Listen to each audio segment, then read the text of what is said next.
Good afternoon. It's Friday, the 22nd of May 2015, just after 1 o'clock. Welcome to UK Column News. I'm your host this afternoon, Brian Gerrish. I will be joined by live Skype link with David Scott, who will be presenting his Northern Exposure, telling us what is happening north of the border. And we've got Nick Green behind the technical desk. The good news remains the weather. Quite nice here in Plymouth, a little bit chilly, but we've got blue sky and sunshine. We're getting good reports across the country. It's warm in Norfolk, warm in Norfolk, a little bit gloomy in Accrington, but all the rest of the reports are about sunshine. So that's all good stuff. Well, we are going to get straight into the meat of it, the situation in the United Kingdom. Before I start, though, I'll just say a big thank you to the people who are watching from overseas. I believe that there's a group of you in Florida that we need to give a mention. So if you're viewing at some stage from the depths of Florida, USA, thank you very much. Also to the team in South America. And we'd like to give a special thank you to Taiwan and the new watchers and listeners in the Netherlands. Thanks very much. Stay with us. Well, what's happening in UK? Very serious things going on in the country. So let's have a look at how British politicians deal with the important matters in life. And we'll take you to the Telegraph, which has got a headline here: SNP goons are undermining reputation with infantile behaviour. And the longest serving MP, Sir Gerald Kaufman, has been criticising SNP's stupid attempts to remove Dennis Skinner from his front bench seat. Now, this is the quite amazing article. Let's bring a little bit more into it, and then we can see what David Scott thinks. But basically, the SNP are saying they should get the seating. They want a block of seating in Westminster. And Sir Gerald Kaufman says, I think that their conduct is infantile. I don't know what they're trying to prove. It's all very well for them to sit in a block, but to move one of the longest serving members of Parliament out of a seat that he's occupied for decades, it's stupid. This is the most incredible article. Let's just have a look at what the background is. We've got unemployment, we've got hunger, we've got the NHS being ripped apart with privatisation, we've got paramilitary police, we've got Britain's defence forces in a shambles. We've got criminal bankers. We've got paedophiles protected by Westminster. And Sir Gerald speaks out on what is effectively MPs' musical chairs, a spat, because they are sitting in my seat. This sums up, for me, the state of the United Kingdom at the moment. And who is to blame? Well, of course, it's all of us, anybody that has voted to put these despicable people in Parliament. They are worse than children, of course, because they are adults and should know better. But is there any wonder that we've got trouble in the United Kingdom? David, would you like just a quick response to that one, since SNP's mentioned? Yes, I don't know quite where to come down on this. I mean, being called a goon by Gerald Kaufman, I think must be viewed as some sort of badge of honour if you're the SNP. And I have heard them described, albeit on BBC Scotland, as a breath of fresh air. I don't think they're quite that, for reasons we'll come to. But the stuffy, inward-looking nature of Parliament, where we are talking about seating, is certainly something that needs freshened up, and a bit of fresh air and a bit of disinfectant added in would help a lot. I'd say so. If we have a look across the board at the moment, it's fascinating what's unfolding in this country. We've got the police saying that they're literally falling apart with the 20% cuts that the Conservatives brought in. We've now, of course, got this animosity breakdown between Scotland and England. We've got the NHS falling apart. We can see that this country is collapsing. Of course, this is not accident. This is not a change in society This is engineered subversion. That is UK Column's line. But becoming ever more clear, at least, that something's wrong in the country. Have a look at the Telegraph here. This is a map that the Telegraph has proudly been tweeting out, and it says, mapped, where is same-sex marriage legal in the world? So I'm very interested in this, that of course we've got the green areas where it's legal. So we've got a world full of wars, bloodshed, starvation, which we know are caused by the bankers and the corrupt governments, much of it being led by the United Kingdom at the moment. And the Telegraph thinks that same-sex marriage is now the most important thing and certainly required across the world. So if you're a Telegraph subscriber and you're helping to pay for that, we'll leave you to take the Telegraph on. We don't think this is the most important subject. We think some of the subjects we're going to cover in the news today cover that. And part of that is going to be the subject of censorship by the state, because, of course, if we can't put out truthful, factual information, or any other station for that matter, then we are subsumed into government control of the press and media. Well, interesting exposure by The Guardian here, and it is Theresa May's plan to censor TV shows, to censor TV, and they've been condemned by a Tory cabinet colleague. So former Culture Secretary Sajid Javid told Prime Minister he was unable to support the Home Secretary's proposal as it infringed free speech. And let's have a look at this. We'll just give you the hot part of it. He said he was unable to support Theresa May's proposal to give Ofcom the new powers to take preemptive action against programmes that included not terrorist content, but extremist content.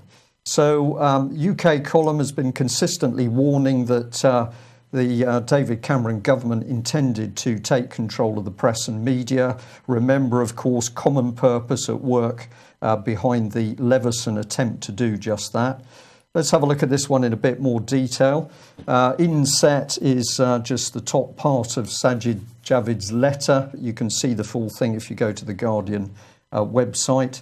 And what did he have to say? Well, this is the meat of it.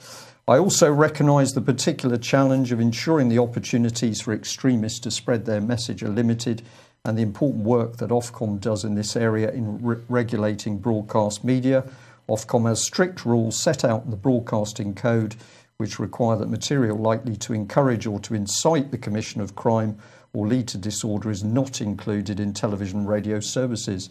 In addition, Ofcom's remit in relation to television-like, remember that expression, in relation to television-like on-demand services, ODPS, includes a provision on material likely to excite hatred, extremist content. Ofcom has taken robust action against UK broadcasters which have breached these rules. However, Ofcom does not have the powers to approve programmes before they are broadcast, and nor do we consider that it should have these powers, as has been proposed in paragraph 111 of the strategy. So extending Ofcom's powers to enable it to take preemptive action would move it from its current position as post-transmission regulator to the role of censor, and we've inserted there, of course, government censor. So UK Column has been warning about the attempt of this state to take control of the press and media. Lord Leveson, of course, that was a massive attempt, fully backed by Common Purpose and hacked off. It failed. And why did it fail? Because the media broadcast what had actually taken place. And credit must go to the Daily Mail that at the time published 11 pages, followed by the Telegraph and the Sun, pointing out that the Leveson inquiry was simply an attempt by the Common Purpose cabal to take charge of the press and media. Well, it's not just us that's getting worried. Breitbart here has got a headline: Conservative Home Secretary planned a state centre for British TV.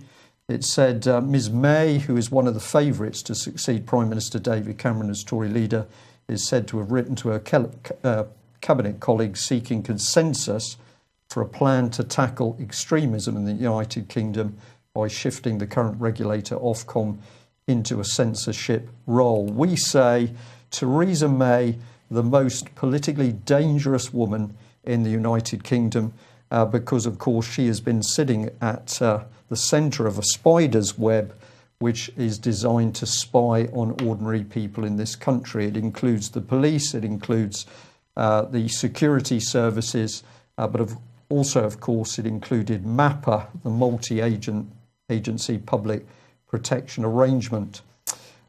David, what's your thoughts? Well, thoughts, are we allowed to have thoughts? Because I think a lot of this is really heading towards a point where, thoughts are dangerous things. We think you might have had too much to think is a poster that crops up occasionally with SNP written on it, and on Twitter. A couple of thoughts though on state control of information. We do have a semi-compulsory taxation in this country that generates $3.65 billion for an entirely controlled state-sponsored broadcaster that's all over the airwaves and all over the internet and has resources because of that no other organisation can match. Now, that gets the government line out very strongly. I saw someone had commented on the BBC that they're bought and sold for Auntie's gold, such a parcel of rogues in a station, which is a Rabbie Burns quote altered slightly, and I thought quite summed it up. But clearly $3.65 billion is not enough to hold the line in the information war. We have the internet, so there are other options. And we're seeing that channels like Russia Today, channels like this one are gaining ground very rapidly. And people are no longer trusting the BBC and broadcasters of their ilk for their information. The other thing that concerns me here is what exactly is the definition of an extremist? Because frankly, Brian, I'm very concerned. I think you might be one. And I think I might be one. In fact, I think anybody who actually believes in anything might be one. Because it seems to be that the definition of an extremist is someone who doesn't go along with whatever the government says. So if you have any principles at all, you could be an extremist. Well, I totally agree with that sentiment. We are seeing signs of the thought police cropping up now right the way across the public sector. We know where it's coming from, the various training organisations. We'll talk about that a bit more on another occasion. But yes, I mean, if we look at press and media controlled by very few people, certainly the press, and then $3.65 billion for the BBC, pumping out what is literally British government propaganda. But of course, all of these organisations, if you really look for who's controlling them, it comes back to the power of their legal teams, because very often we know that journalists wanted to publish stories, particularly about the abuse of children. They were then shut down, and what they've told us is, well, our editorial board is frightened of the advice of our own legal teams. So this is the thing I find particularly insidious, that the real power to close down the media is held within the legal teams of these various organisations. And of course, law in this country is controlled by the government. But in Scotland, you had the interesting position of Peter Watson, eminent lawyer from Levy and Macrae, who was openly boasting that he had the power to control the media. Have things improved in Scotland since Peter Watson has run into difficulty with financial institutions? There seems to have maybe been a slight easing of the restraints.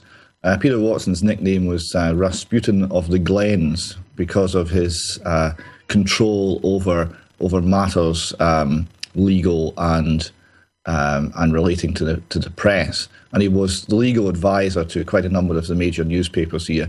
And these newspapers in Scotland are very much the opinion-forming and influential parts of the media. So, yeah, we're maybe seeing a slight improvement. It's early days, though. I wouldn't say that we've exactly reached the sunlit uplands of press freedom just yet. Right. Well, let's remember back to the days in 2004, February 2014, I beg your pardon, when the UK column received the first threatening letter from ATVOD, the regulator for on-demand video. And of course, they were writing to UK column telling us that we were too television-like and therefore we needed to be regulated by them. And at the time, we protested pretty strongly and quite rightly, because we said this is the start for a state clampdown on free speech. So we now know what Theresa May is desperately trying to bring in. But of course, back in 2014, we were talking about the dangers of ATVOD. This is a little look at the UK column's website. ATVOD, a major risk to freedom of speech on the internet. And you can still go and read that article as to what had happened, what was said. But essentially, ATVOD said you need to register with us. I think it would cost a mere £90, not a lot of money. However, once you've signed that money, signed the agreement and paid the money, what you're doing is accepting censorship by ATVOD. So we said, no, thank you very much. What did we have to do? Well, we had to remove the programming, and this is why people still find it difficult to see older programs from UK column, and that's because all of those lists of programs and future programs had to be taken down to remove the threat from ATVOD. Now, we played a little bit of a low ball at the time because we moved into new premises.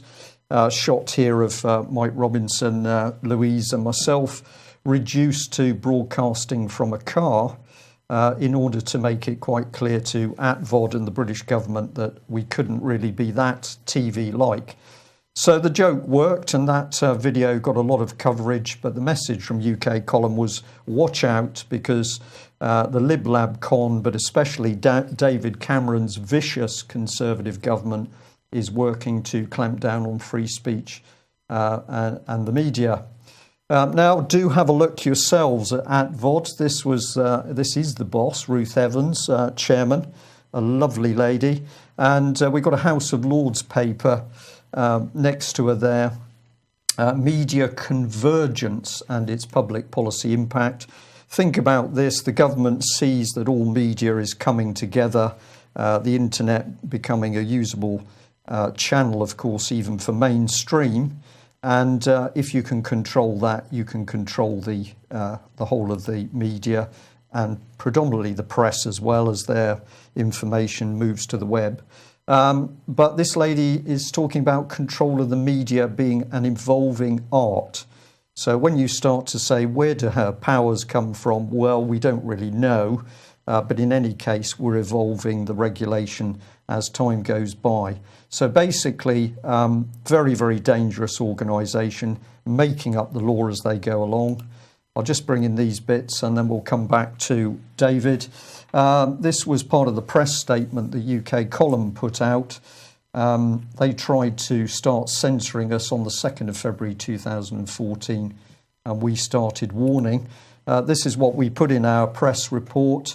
Brian Gerrish, I said, this represents an immediate and dangerous attack on free speech on the internet and should be of massive concern to all YouTube users. The government seems to be moving to censor individuals directly, putting them on the same regulatory footing as global corporations like the BBC and CNN. As a government agency, ATVOD's clearly flawed working practices and their alignment to the corporate media pose a direct threat to our personal liberty and freedoms. Mike Robinson said it used to be that to produce high-quality studio-based video content, the financial barrier to entry was very high. Today, with the television studios in a box, costing as little as a few £100s, ATVOD seems to be attempting to extend its remit to even the one-man band producer operating out of his bedroom. This is a dangerous road to tread. So we were talking about this back in the beginning of 2014 I'm going to say we were spot on, and now we are really starting to see how dangerous David Cameron's government is, Theresa May in particular. David. Yes, creeping regulation is an unfortunate thing. Seems to be very common in this country, because ATVOD started off with quite modest stated goals. We were going to have the BBC and CNN and Channel 4 were going to be releasing content on the internet. So let's have an agreement that the rules governing that content that apply to broadcasting generally should also apply to its internet content. You know, in case CNN should want to become the world's largest pornographer, you never know. So ATVOD was there to protect us all from that stated evil. So we accepted, or didn't know, about that small concession, and they came into existence. And there then seemed to be a hunt for things to regulate. So they found a few pornography sites, and they seem to have attacked them, and they're trying to regulate pornography sites. So most of the freedom-loving people in the world don't really care about pornography. So they managed to pick that off. And then they started coming after the UK column. I think they got a little bit more than they bargained for. I suspect they got quite a lot of mail on that one. They certainly put up some standard answers to frequently asked questions on their website to try and deflect some of it. But it was clearly an attempt to grab censorship over the whole of the internet, the whole of YouTube, and to prevent unapproved messages going out. Yeah, thanks for that, David. While you were talking, I was just catching some of the comments coming up in our chat box, and it's very interesting. We've got people saying, well, if the UK column is still broadcasting and nothing's changed, then obviously ATVOD wasn't really doing anything. Well, of course, this misses the point, because we had to dramatically cut back on the information we were pushing out in order to steer clear of their regulations. We do what we do at the moment, but we're not allowed to give a future list of what's coming up like a mainstream television channel would do, and neither can we have a comprehensive list of the programmes as they've gone. So I'm going to say, please do your own research on this. It's quite clear that a few people simply can't grasp the seriousness of this censorship. Why do we? Sorry. ATVOD's reply to some of the correspondence that we put through from here, defending the position of the column, was wonderful bureaucratic speak. You know, we've had a meeting, and the meeting's decided that the UK column needs sorted out, and we have written to the UK column, and they've not accepted this, and this really won't do. And so the assumption is it's the assumption of authority. They have no authority, because you have not granted them such authority over you.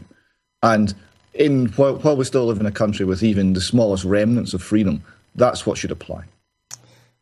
Right. Well, perhaps we'll just drop in here, anecdotal, but we were told by a very interesting person before David Cameron was originally elected that in one of the central Conservative office debates, the UK column name came up. And allegedly, Mr. Cameron said, when we get elected, we will legislate against people like that. So there we are, anecdotal story. If it's true, it would certainly seem to fit the pattern with what we're seeing emerge. Why do we need free press? Well, we need to keep a watch on our politicians, of course, but other bodies. Let's just have a look at this Herald report. A quite disgusting incident of a sailor assaulted on board ship with a supposedly drunken prank involving him being assaulted with a bottle. Now, what I'm particularly interested with is in set, we've got the image which the Herald has used to promote this story. And there's something cartoonish about it, the scale of the Heineken bottle. And bizarrely, underneath it, there's an advert for Halifax saying, make your move. Now, of course, the incident itself is disgusting, but let's remember that the British public's still largely unaware that the Royal Navy approved Satanism for use on board warships. And isn't it interesting that we're now starting to see an increase in what is clearly a breakdown of discipline and morality and these perverted attacks, because we're hearing from other sources of very unpleasant incidents on board Royal Navy warships. So, of course, it was a government ultimately that decided that we needed Satanism in the military. Why should they want that? Well, I think we need to ask the question, why should the Herald produce a rather cartoonish video to support this horrific story? Don't know the answer to that one either.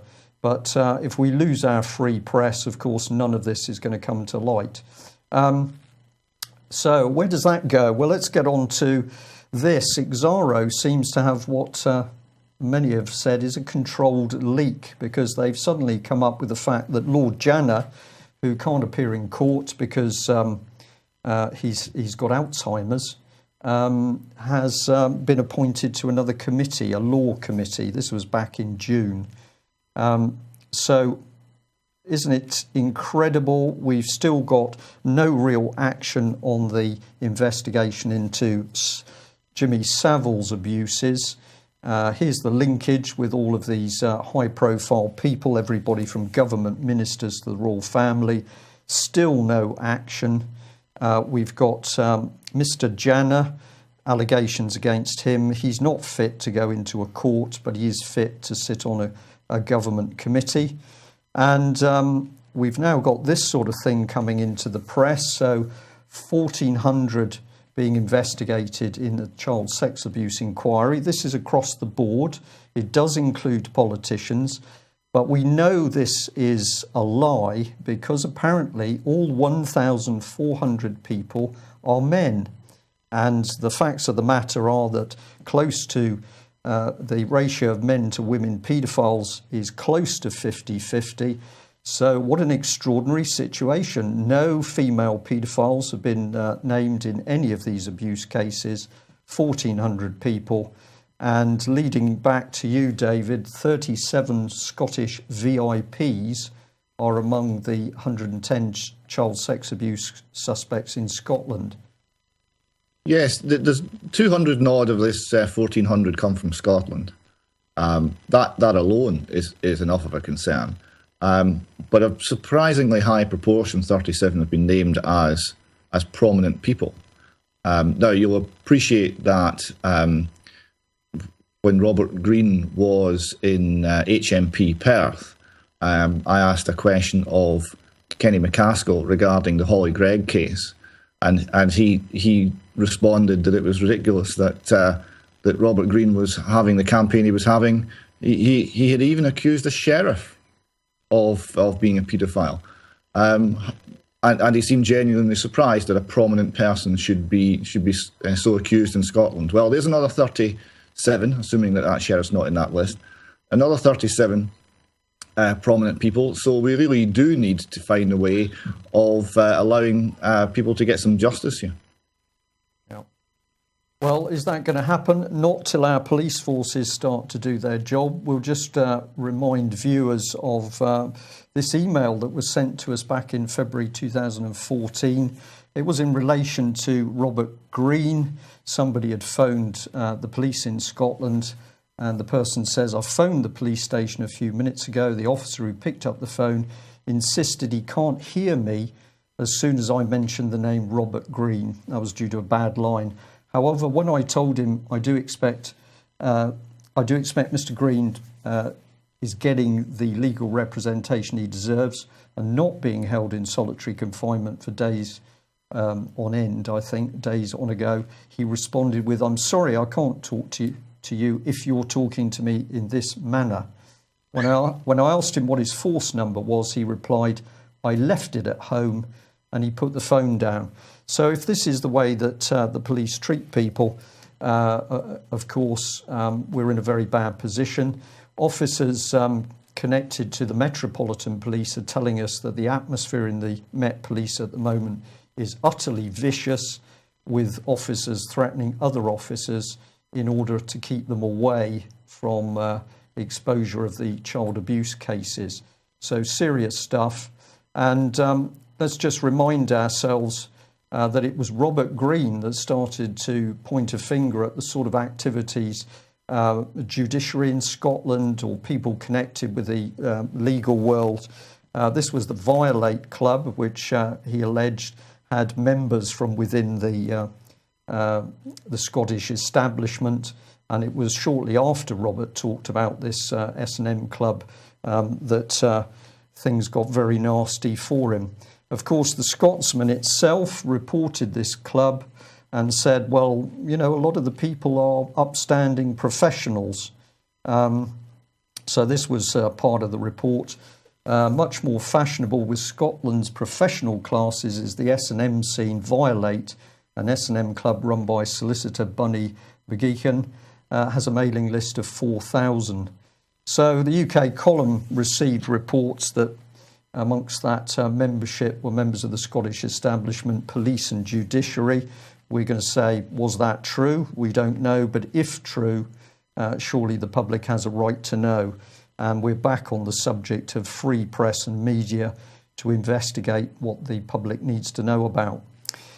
Now, David, before we come back to you, I'm going to say that we've got a short recorded interview between Mike Robinson and Ian Crane following the AV6 event last weekend, which was a major success.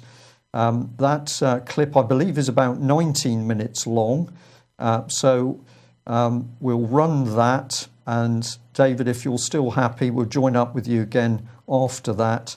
And we'll finish off the points that you've got of matters of interest north of the border. So I'll hand over to Mike Robinson interviewing Ian Crane yesterday.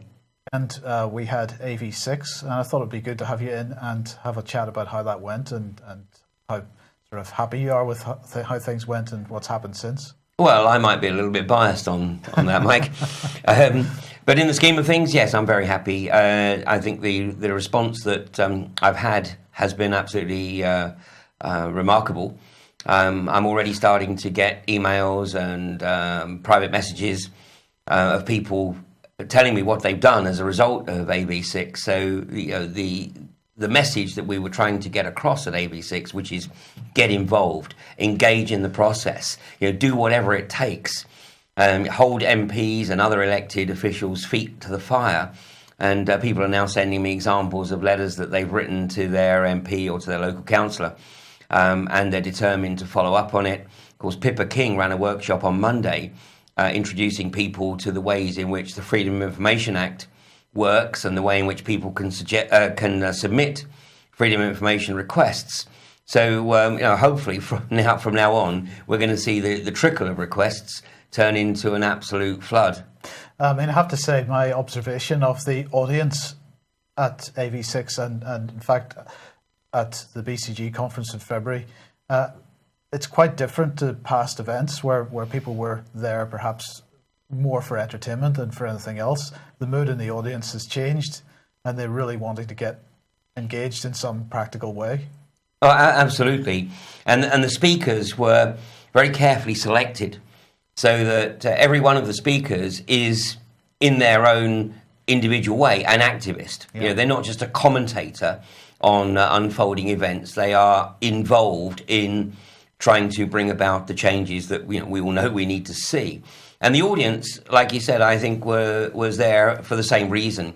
A lot of new faces, so not preaching to the choir.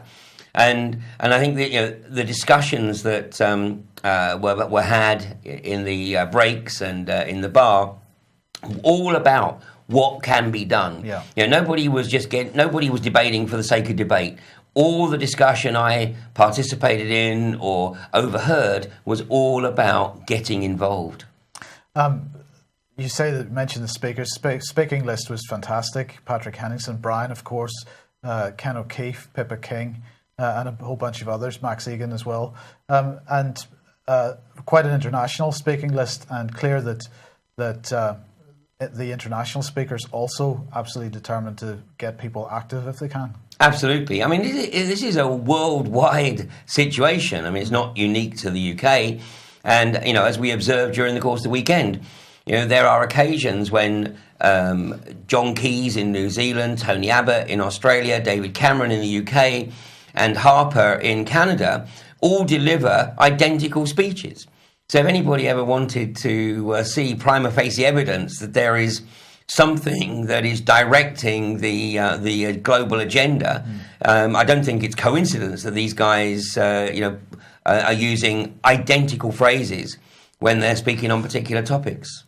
And then after AV6, you were straight down to Plymouth for another speaking event. Oh, I was actually in Bristol. Oh, Bristol, sorry. Bristol. That was an event on Monday night for a screening of Voices from the Gas Fields. Yes. And that was very interesting because the group that calls themselves Frack Free Bristol refused to publicise the event and actually castigated people for raising awareness of the event on their Facebook page. So, this is intellectual immaturity. And this is, again, something that, we discussed, I think, at some length at AV6, in that there is too much focus on minutiae, too much focus on areas where we might disagree.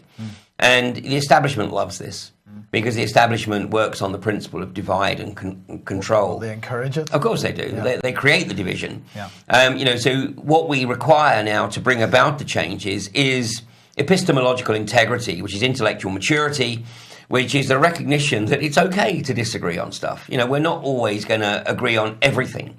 And that's part of life's rich tapestry, but we do have to focus on what we agree upon. And I think, the one thing that we all agree upon is that the establishment right now is determined to increase the size of the underclass, put enormous pressure on this growing underclass, to put so much pressure on the economic growth and alleged cutback of the debt, that it's going to force more and more people onto minimum wage or onto 0 hours contracts, while a handful of people at the upper end of the corporate structure literally double or treble their incomes. And of course, what do we see? The first day back at Parliament, we've got MPs effectively discussing an increase in their salary. Whereas everybody else is restricted to either reductions in their income or, pathetic increases. So what's next? Is it going to be an AV7? Well, obviously people are still riding on the euphoria of AV6. And as I'm sure you appreciate, there's quite a bit of work that goes into putting one of these events on. Yeah.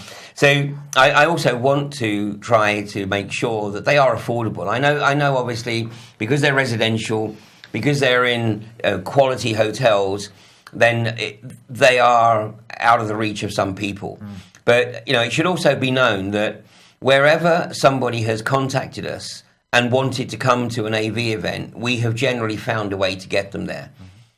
So, we try to make it as inclusive as we possibly can. And, it is a classic case of where there's a will, there's a way. But I'm going to review basically what's occurring, within the UK right now. Obviously, we've got to keep the focus on the unconventional gas agenda. Although the lid of the coffin is in place, we've definitely got to nail that shut.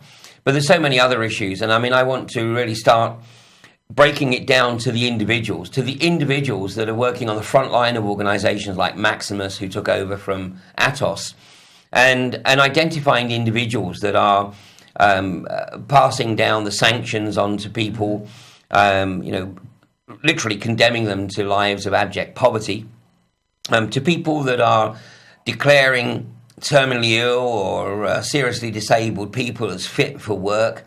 And, we need to challenge these individuals and find out what it is that makes them behave in such sociopathic ways.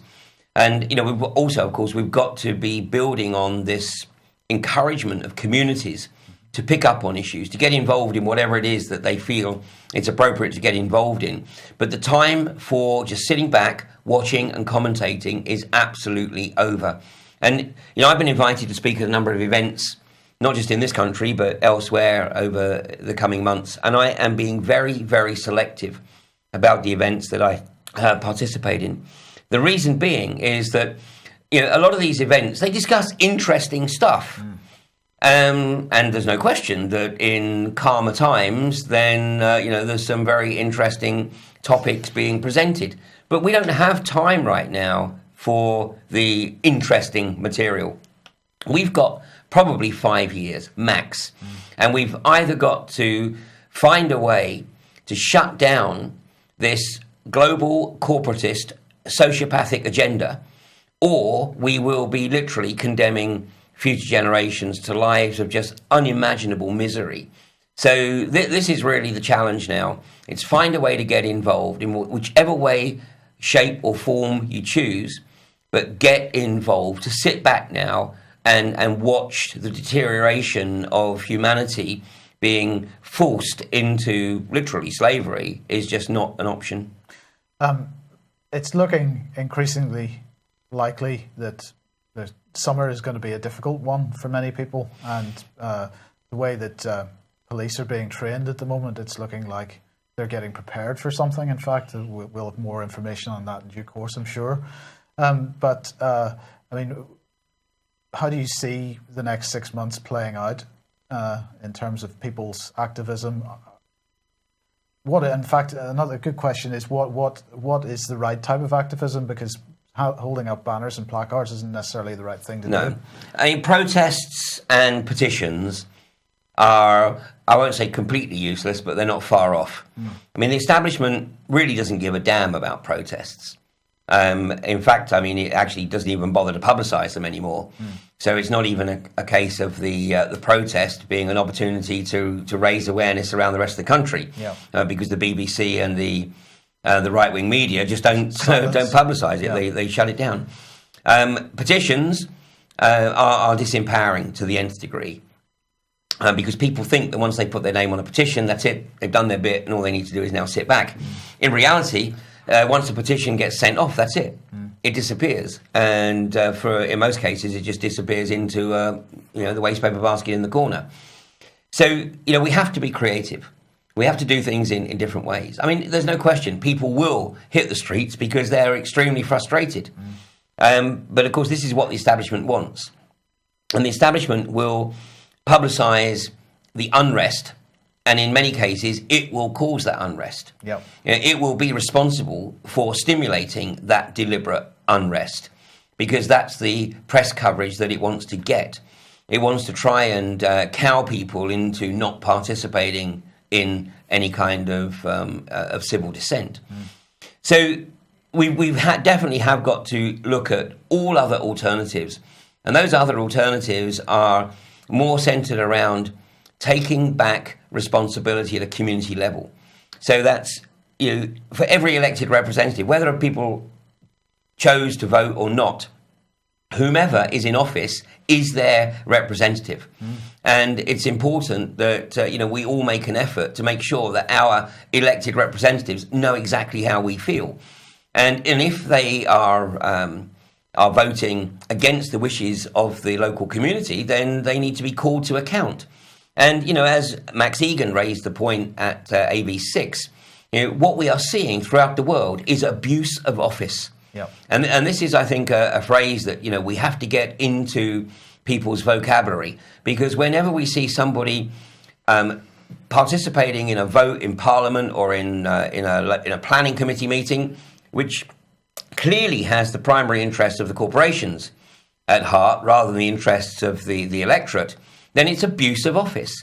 And they are effectively responding to the lobbying or to the financial incentives that they are getting from the respective corporations. And, we've got to do everything we possibly can to bring about a return of integrity.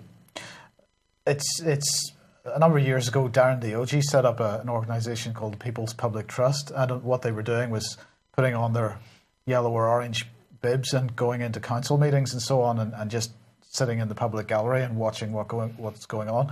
It's amazing how little effort it takes to actually get people nervous. Absolutely. In positions of authority and or perceived authority anyway.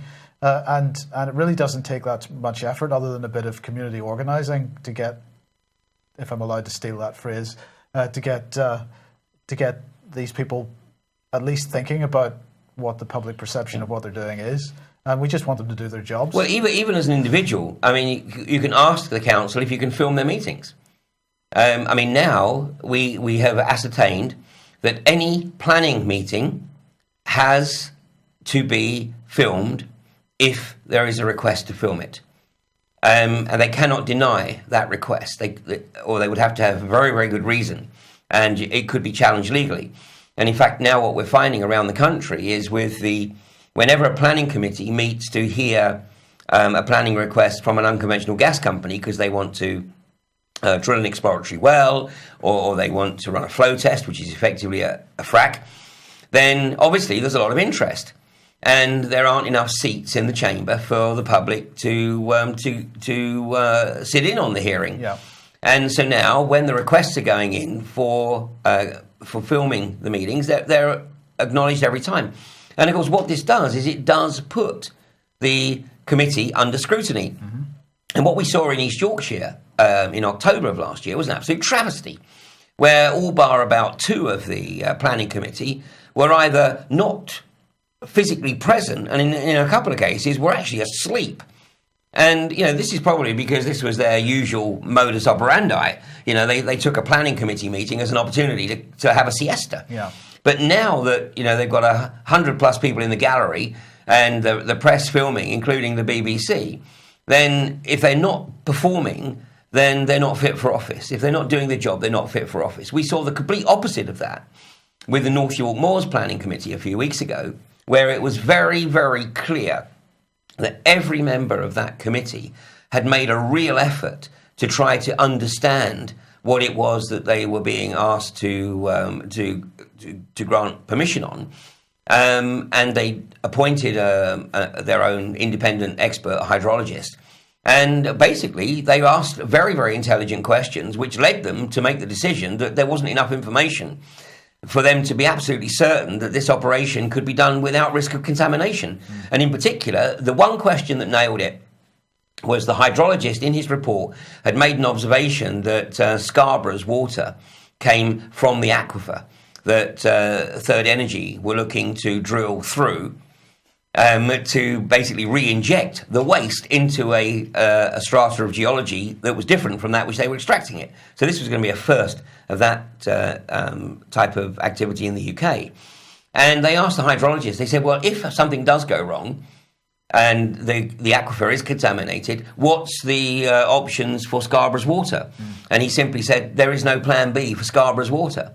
So anybody watching this in East Yorkshire needs to start taking note that a lot of East Yorkshire's water comes from an underground aquifer, which is right under the area that Third Energy want to start fracking, and that aquifer is going to be put at risk if that operation goes ahead. But that's a staggering situation that they would be fracking above, but trying to re-inject below. Is that what? No. They're looking to actually frack below. Right. So they're looking to bring up the waste through the aquifer, and then they want to drill a re-injection well, so they can pump the waste back into the geology, because there's so much waste, because the gas there is what's called a wet gas. Mm. So it would be not viable for them to have to ship the waste out by truck. I mean, it would just be an enormous amount of trucks. It's just not a viable operation. And they've said categorically that unless they do get permission to re-inject the waste into this other layer of geology, then the operation is not viable. Well, from my perspective, there's just no viability here whatsoever. And any councillor or any member of North Yorkshire Moors Planning Committee that grants permission for this re-injection well will be literally playing Russian roulette with Scarborough's water.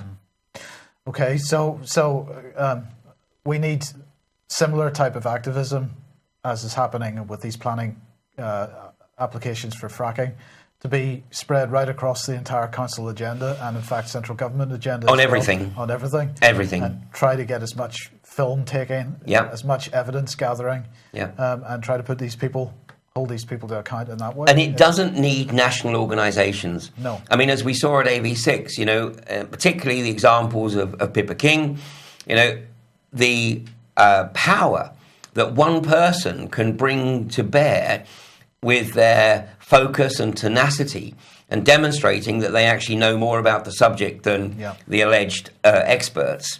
And that's one person. Once you multiply that by literally thousands or tens of thousands or hundreds of thousands, then that's where the power is. The people really do have the power, But of course, they are conditioned not to use it.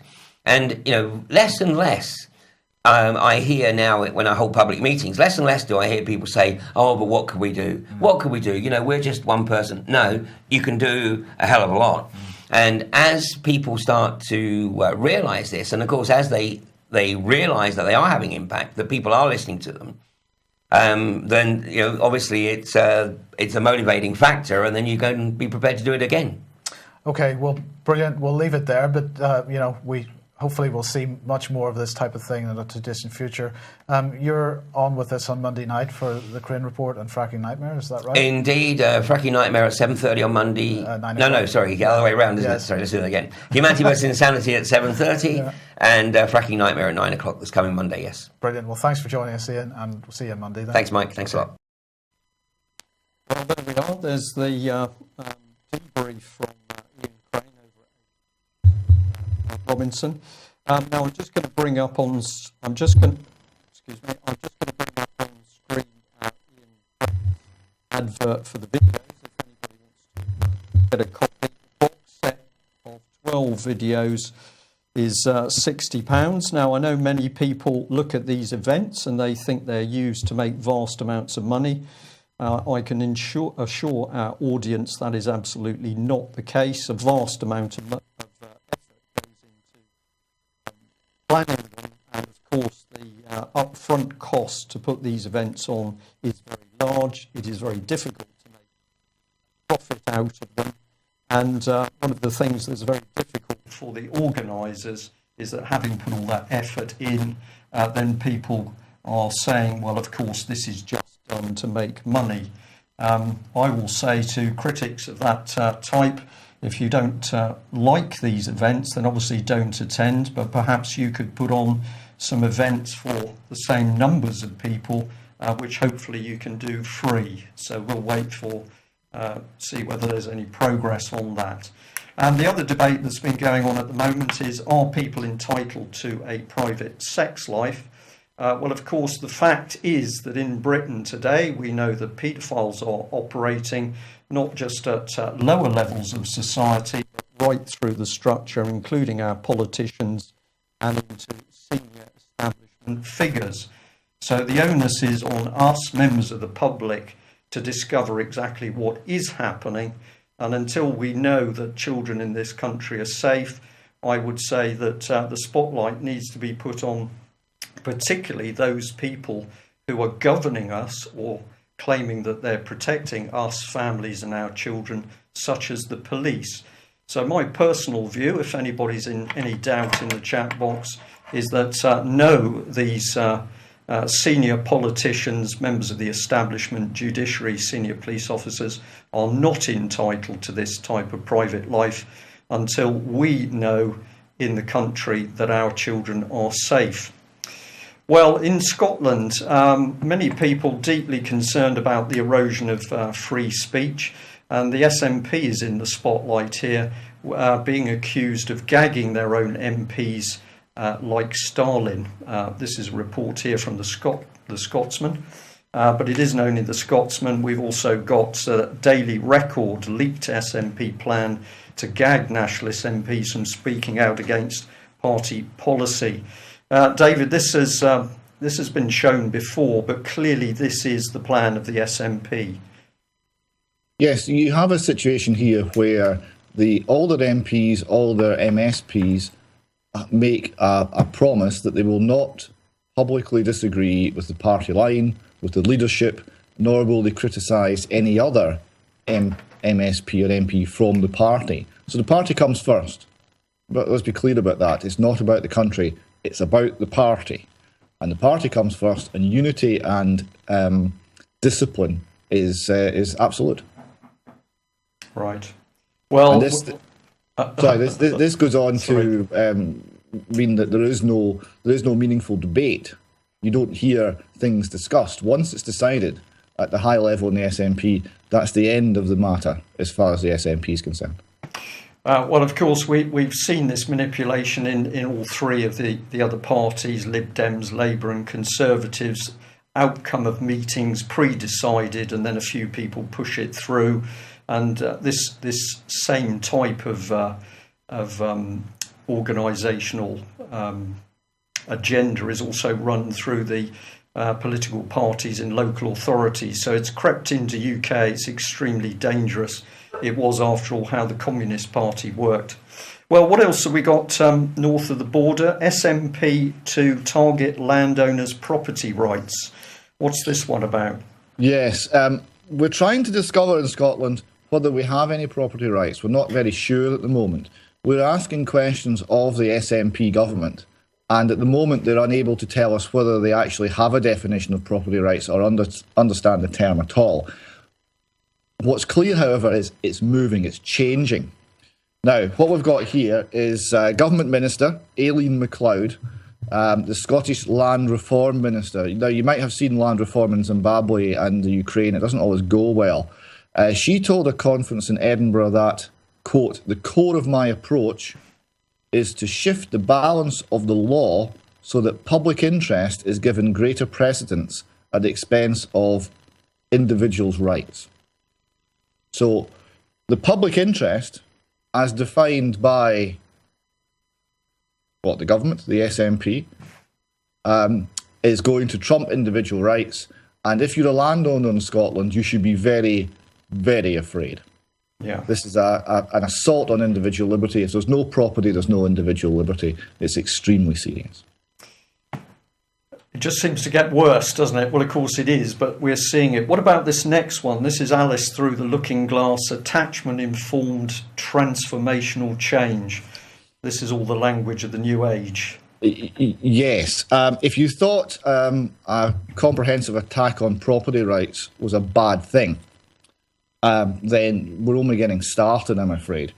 Alice Through the Looking Glass is a blog which is often extremely insightful and well informed, and it covers all aspects to do with the state control of children. Now, they're talking here about attachment matters for all. This is an innovation in the field of childcare, and it applies a predict and prevent approach. So we're not responding to children being abused. No. We're predicting when they're going to be abused. We, the state, have 100% foresight now, the gift of prophecy. So we're going to predict when the children are going to be abused, and we're going to prevent it. So everything's going to be fine and rosy in the new Scotland. This is all based on attachment theory. Now, I don't know if you'd ever heard of attachment theory, but it's basically the theory that the attachment that the child forms in the first 3 years defines the rest of its life, essentially.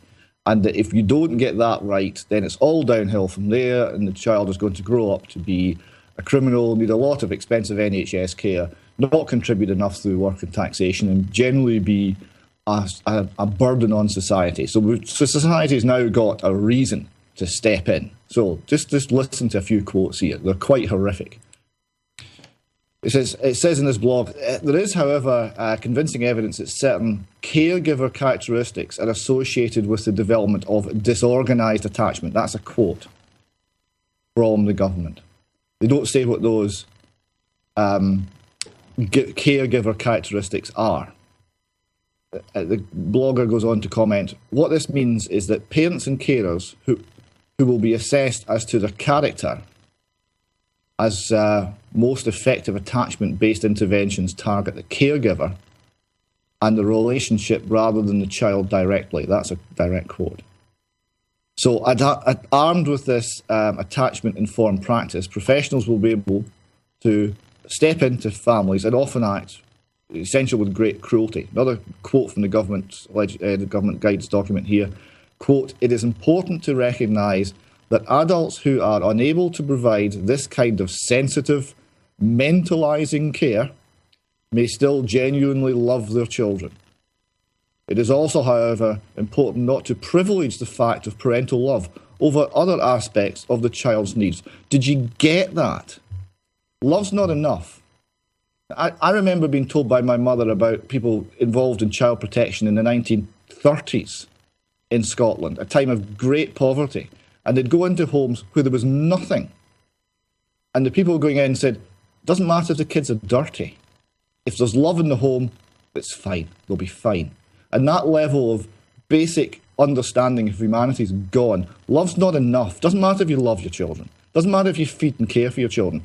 Some professional is going to assess your character. And if they don't like your character, they're going to act to take the children away. So the blogger goes on here, they may feed and clothe their children, keep them safe and warm and so on. It does not matter. Parents will be judged on the basis of their general characteristics to have failed in effective mentalisation, whatever that really is. Nobody needs to examine the child. So, words really just about fail me. That is utterly totalitarian. Utterly. David, I'm keeping an eye on the time. We were happy to run the programme on because of the not only your component, but Mike and Ian Crane. I think what we'll do is carry on just with the next two subjects you had, and I'm going to keep the rest of the material for another session with you. What's really in my mind is that we're getting into really important detail about how this new society is being put together. Perhaps you and I should discuss doing a feature on this. So the Scottish model would probably be the title of it. But I'll talk to you, if I may, after the programme's finished. This was the next thing that you'd called up. It was no to the parent scheme, named person scheme. Shouldn't parents be referred to named persons over should parents be referred to named person over safe dose of cough syrup? What was this little story about? Yes, here we have a mother, I'll just quote here, a mother has been warned by medical staff that she could have been referred to the named person for giving her son what was deemed a safe dose of cough medicine. So what happened is, child was ill, minor complaint, running a temperature, nervous mother, as you would be under those circumstances. She ran out of Calpol or whatever simple medicine she was applying in the middle of the night, couldn't buy any more at that particular point, gave the child an adult cough medicine in a reduced dose, something that her mother had done for her when she was a small girl. And then panicked. I thought, well, maybe I've given too much. Maybe I've given an overdose of paracetamol. I know that can be very dangerous. And she went down to the local hospital for advice. And what the hospital said, quote, he's fine.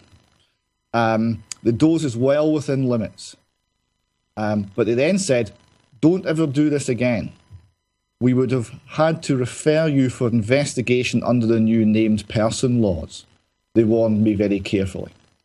So the new named person laws, which are held to be, the government says there's nothing new here, it's just a point of contact. Here we see in the hospital, they're seeing it as an investigative arm of the state. If they see anything of any concern, they refer it to the named person for investigation. That's New Scotland.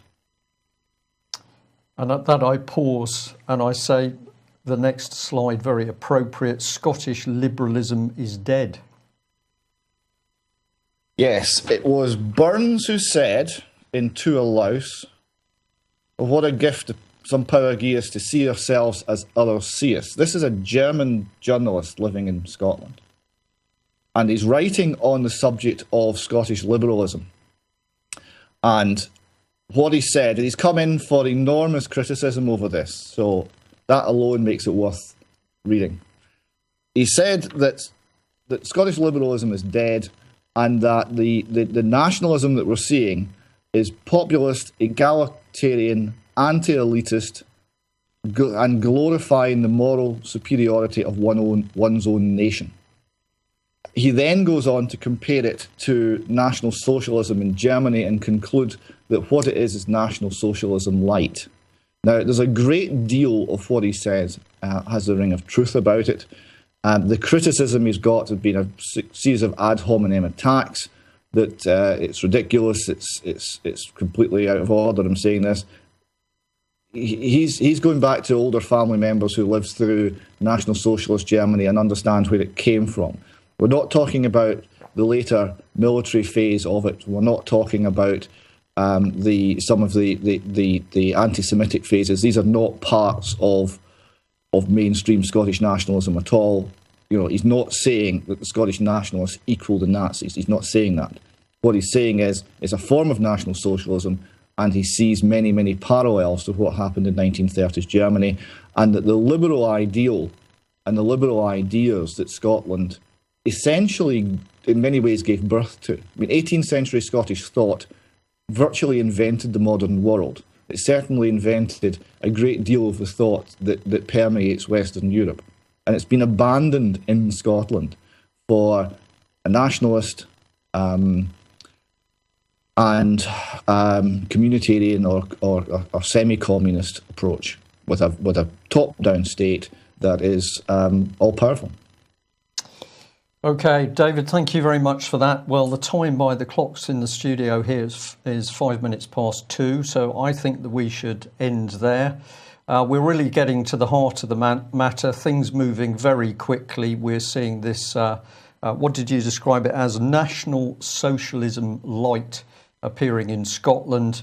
Meanwhile, we've got a similar thing coming into being through David Cameron's vicious Conservative Party, with Theresa May attempting again to clamp down on free speech. What can we do about it? Well, of course, they're telling us what they're most frightened of. They are most frightened of many people simply speaking the truth. So all we've got to do is get out there and tell those people that don't know what's actually happening in the country. And the truth is 95% of the solution. So there we are, very easy. All you've got to do is talk, pass on the information, inform people, and of course, support your family, friends and neighbours. Well, we'll just end with one small announcement. We've already said that we understand that there is much strife inside the Metropolitan Police, allegations that police officers are threatening other police officers to stop them investigating and asking embarrassing questions about child abuse. This vicious onslaught, particularly from the highest echelons of the Metropolitan Police, has come from the time of the Hampstead case.